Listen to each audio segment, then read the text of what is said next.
Good afternoon. In 1906, a young Indian barrister launched a non-violent agitation to protest against discrimination against Indians. His age, 37, his name, Mohandas Karamchand Gandhi. In 1919, a young lawyer sacrificed fame and fortune, appalled by British brutality at the Jallianwala Bagh in Amritsar, and joined the freedom movement. His age, 30, his name, Jawaharlal Nehru.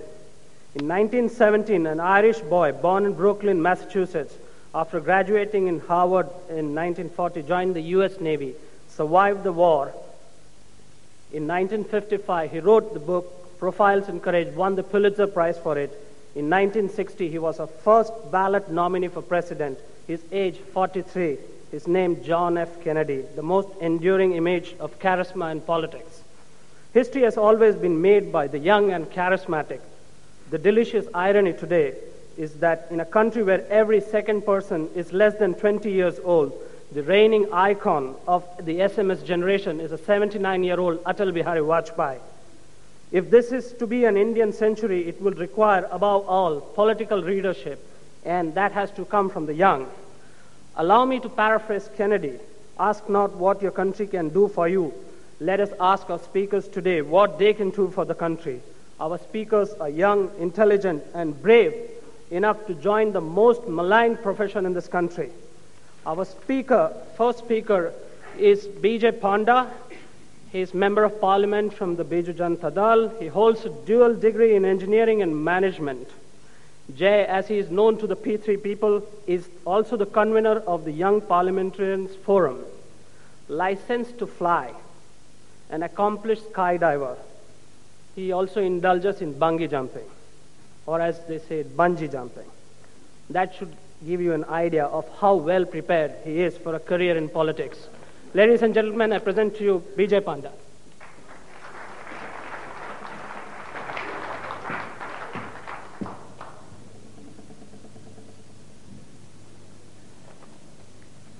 Thank you.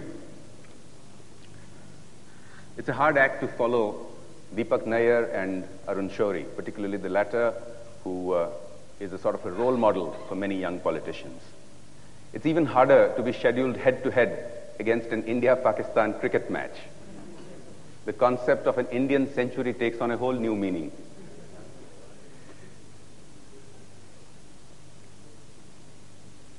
The subject that I'm going to touch on is what legacy my generation of politicians is going to leave behind when we retire.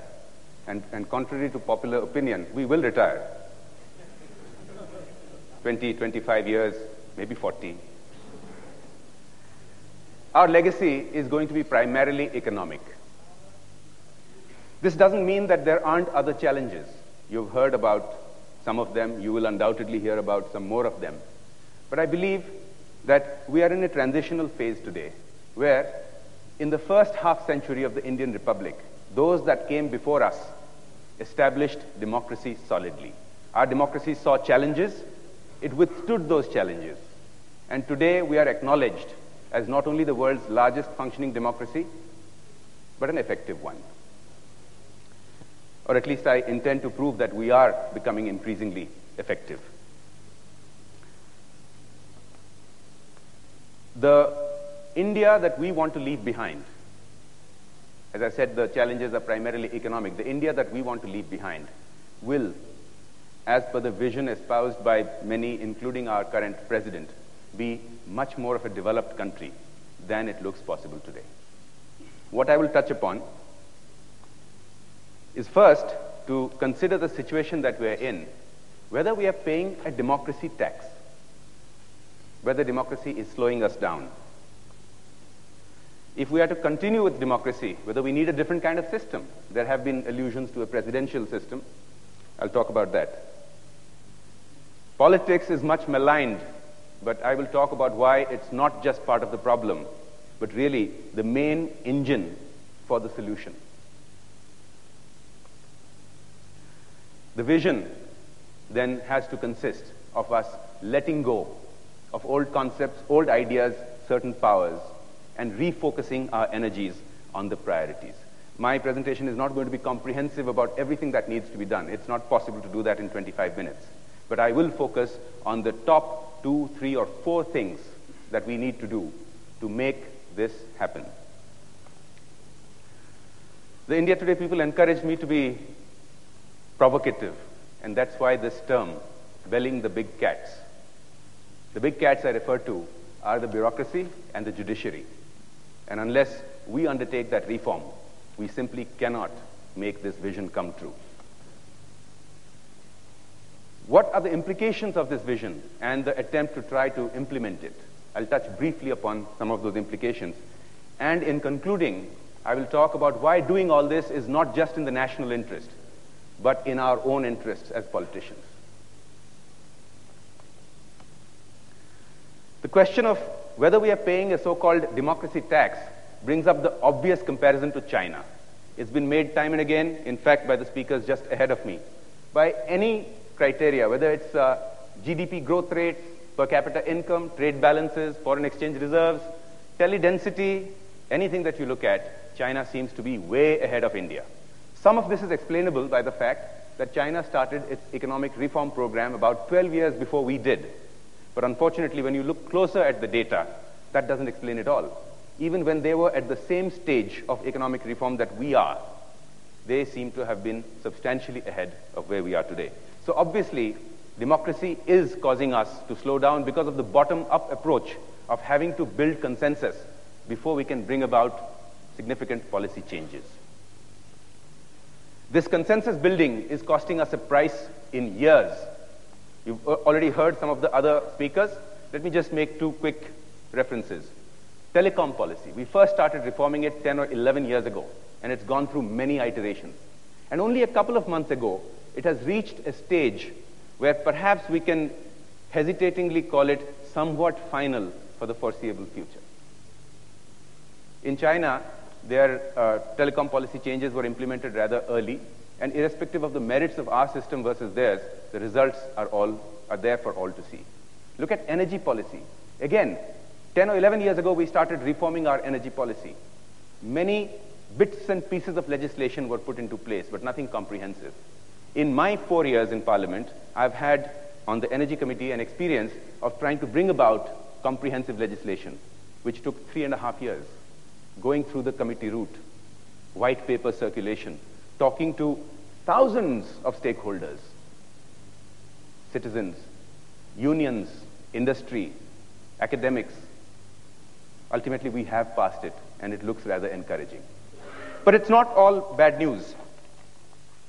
The fact is that there is a brighter side to the coin. And the economic aspect of that brighter side seems to be that democracy leads to better entrepreneurship. I will refer to a study by Messrs. Huang and Khanna from MIT and Harvard, and I believe Mr. Khanna is also speaking here at the conclave, which points out that India seems to be doing better in creating knowledge industry.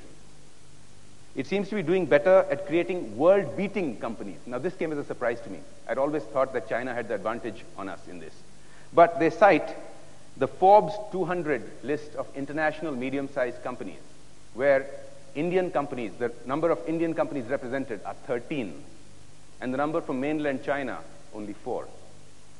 That's quite eye-opening. They also say that our capital markets are more transparent and efficient, and our legal system, although flawed, is apparently much more advanced than China's. But the argument is not just on economic grounds. On other grounds, on social grounds, this point has been made quite a lot, that democracy lessens the chance of social conflict and upheaval. One guru I'd like to paraphrase here is Peter Drucker, who says that, who's analyzed the aspect of urbanization. And his prediction is that India is going to be able to handle this increasing urbanization as we go from developing nation to developed nation in a much better manner than China can. So if we accept that democracy is good for us, do we then think about a different democratic system? We adopted from the UK the Westminster model of parliamentary democracy. But there are significant contrasts in the situation prevailing in the UK and the situation that prevails here. First of all, the UK is a small, homogeneous country, relatively homogeneous. We are very large, we are very diverse. The Westminster model evolved over centuries in the UK, which perhaps allows people to buy into the system. Here it's been not quite thrust down, but implemented in 50-odd years. The most stark contrast is the ratio of MPs to voters. The average constituency in the UK has 67,000 voters. The average constituency in India has 1.23 million voters, 20 times. So this very same system, which there affords a degree of contact between electorate and elected, simply cannot work the same way here. What all this leads to is that in our context, there is a more than usual emphasis on the urgent, on the pressing issues of the day, and simply too little emphasis on the medium, long-term, important aspects, as Mr. Shourie pointed out. So, do we go to a presidential system? There are many arguments for it, and although Mr. Shourie was a little hesitant to say so, I'm not in the BJP, I can. The National Forum for a Presidential Democracy points many advantages for India. I'd like to cite two of them. One of them is stability. Having stability gives the executive the ability to focus on medium and long-term issues instead of pressing urgent issues of the day. The other thing is an independent executive, which was independent from the legislature. This was alluded to by a question and by an answer just a little bit earlier. As was pointed out, the Prime Minister of our country is limited in where he can choose talent. An elected president would have the whole country to pick talent for the cabinet. But here the Prime Minister is limited to those of us who are brazen enough to get into politics. So perhaps if we have a presidential system, we will have more governance and less politicking. But be that as it may, the fact remains that we do not have a mandate for it. This issue has been debated on and off for several decades. We do not have a mandate. If we do not have a mandate, let us focus on what we can do rather than theoretical ideas. What we can do is continual tweaking of the system to adapt it ever more away from the original model to ever more suited to our realities. Some of this happens all the time. Recently, I had the proudest moment as a politician, as a member of parliament, that I've had in my 4 years. It doesn't happen very often. In fact, happens very rarely. And this was when we passed an amended anti-defection law, which now prevents MPs from switching parties on which they were elected without losing their seats. This is an aspect, this is an example of self-regulation. It's not just an ethical issue. More than ethical, it's practical, because this sort of amendment, this sort of tweaking, provides that extra stability to the executive, ensuring it just a little bit more from the legislative, so that it can focus on executing, on governance. There are many other such proposals. One proposal that has been debated in media is to amend our vote of no confidence into something like the German system, which is a positive vote of confidence. That is, a vote of no confidence in a government would be simultaneously accompanied with a vote of confidence in a new premier, which again provides a greater deal of stability. Now, so if we are to keep on tweaking this system and adapting it to our requirement, the means for doing that is through politics. Politics and politicians get the lion's share of the blame. If you read the media, if you watch television, it seems that more than any other source, the root of all problems lie with politics and politicians. Unfortunately, much of what is said is true. But neither politics nor politicians are the only source of any rot that there might be in the system. Other pillars of our democracy, bureaucracy, judiciary, the media, all have aspects that need to improve. And politics has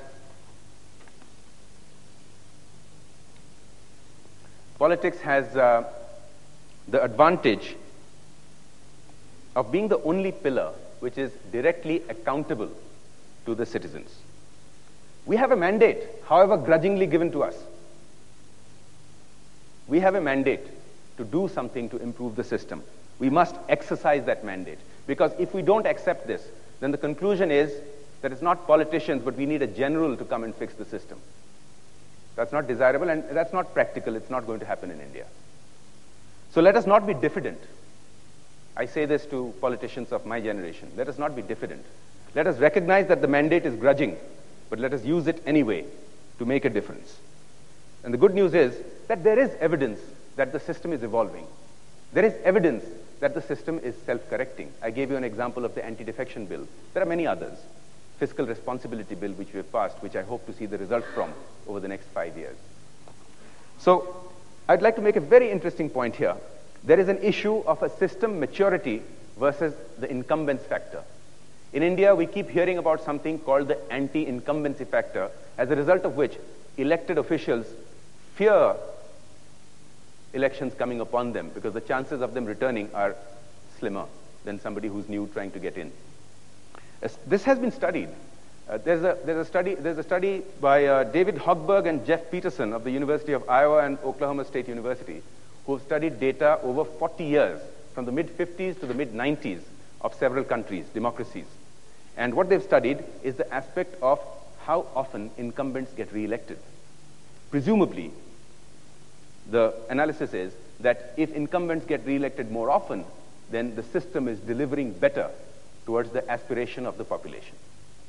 It makes for some stark reading.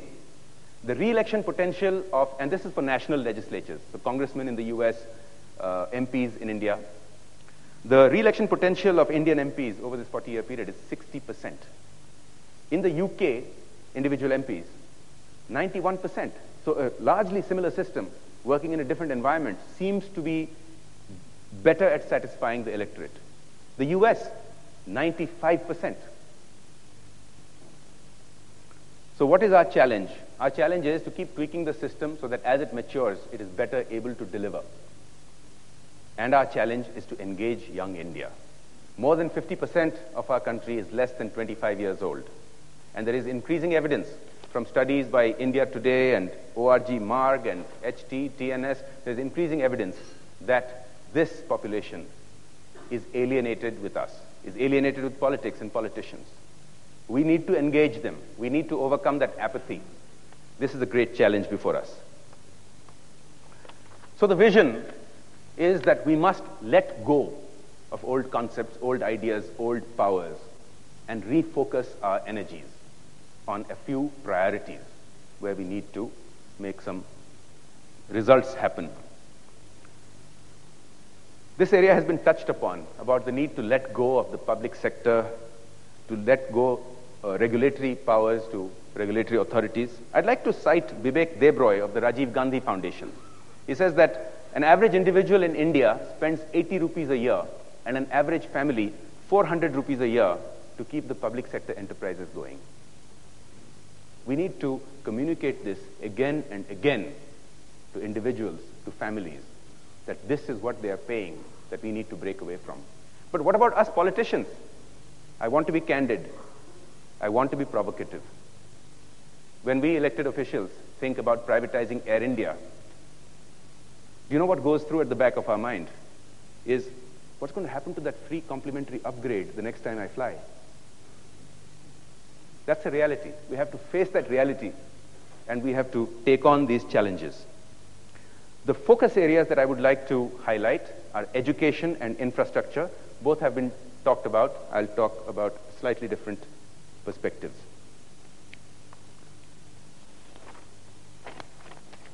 Nobel laureate Amartya Sen, education is the cradle of economic success. Another quotation from Amartya Sen, the economies that have been the most successful in the recent development of world trade, namely Japan, Taiwan, Singapore, and now China, have all been very education-oriented. We give a lot of lip service to education in India. A year and a half ago, we passed the 93rd Amendment to the Constitution, which makes it free and compulsory for all children up to the age of 14 to be given education. But if you look at what we actually do about it, then look at this. This is from a study by the Azim Premji Foundation, citing many committees that have looked into it, to actually make that dream happen of free and compulsory education to all those millions of children who have never seen a schoolroom. All those millions of parents who don't let their kids go to school because they need a helping hand at home, whereas properly funded a midday meal scheme at the school would actually encourage them to send children to school. We need 14,000 crores of rupees a year for 10 years to make this happen. And this is in 1999 rupees, so a bit more now. How much did we allocate this year? Less than 5,000 crores. 1/3. So we're giving lip service. We need to do something about it. But we must understand here that it's partly the system at fault. It's not just evil politicians. Why is the system at fault? Because of that more than usual emphasis on the urgent, on the pressing needs of the day. The electorate does not reward us for taking medium and long-term decisions. Let me give you an example. During this budget year, the ministries of rural development, public distribution, heavy industries, all had mid-year sanctions of funding over and above the budgeted sanction at the beginning of the year. Why? Because there was a crisis. These are genuine crises. Nobody questions them. You have a drought somewhere, you have a flood somewhere, you have something else happens. These are genuine crises. But to deal with these crises, we reacted. And our knee-jerk gut reaction is to immediately do something about our crises. As Mr. Shauri said, this system is pretty good at dealing with crises, so we are constantly in crisis. Education did not get a paisa more during the year. Let's talk about infrastructure. That quotation is from Asia Times, and let me read out a fuller version of that quotation. A comparison of investments by China and India in their respective physical economic sectors over the past 2 decades makes it very clear why China is surging ahead and India is not. Now, there is a debate about this as to whether democracy slows us down, whether the level of corruption or anything else slows us down.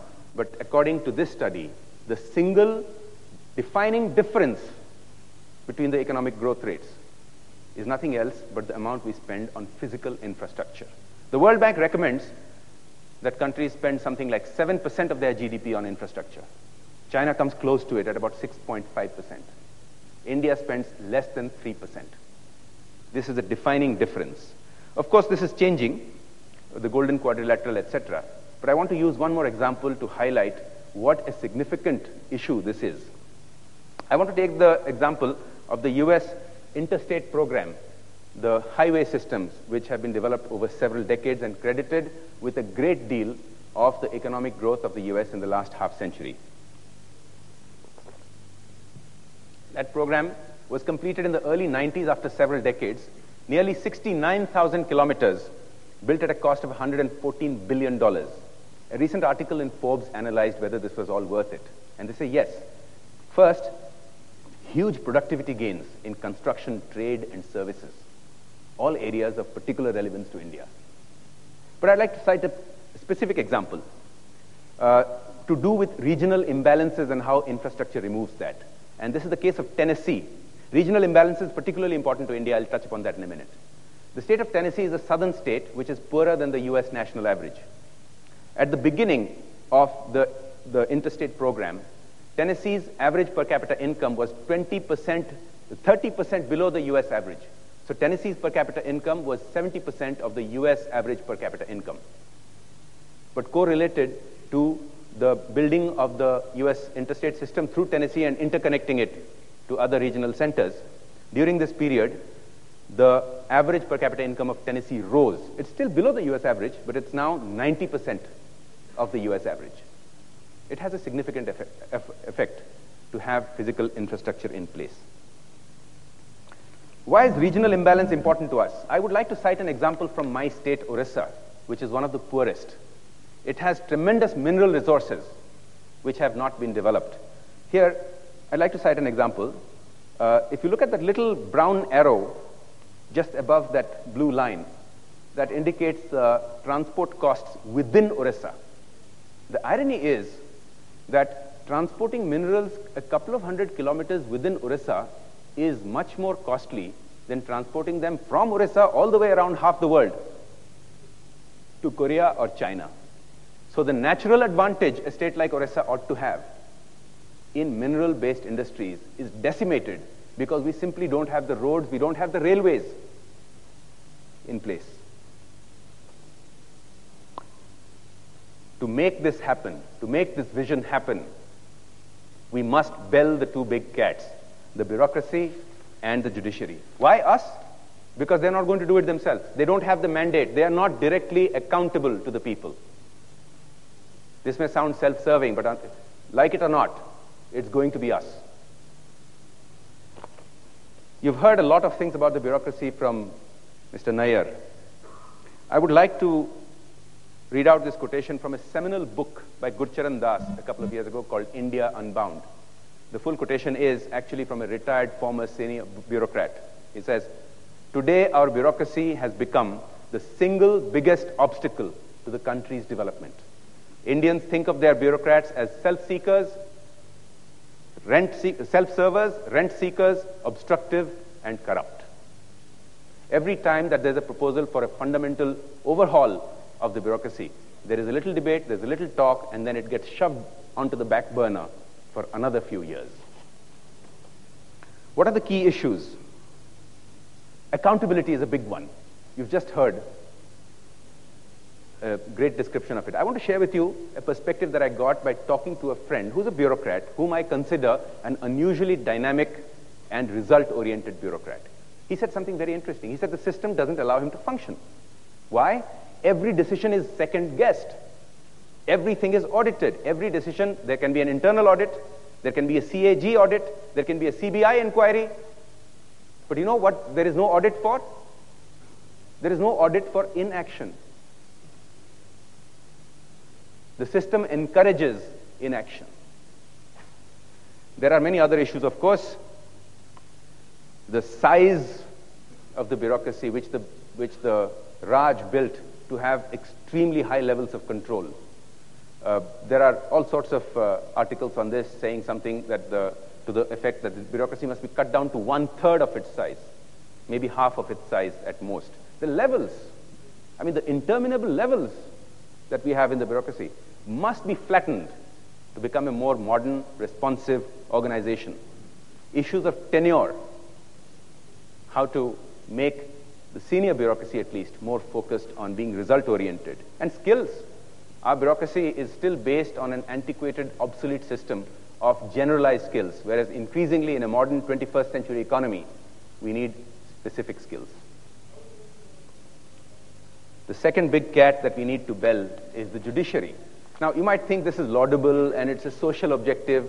I want to give an example of why this is an economic requirement.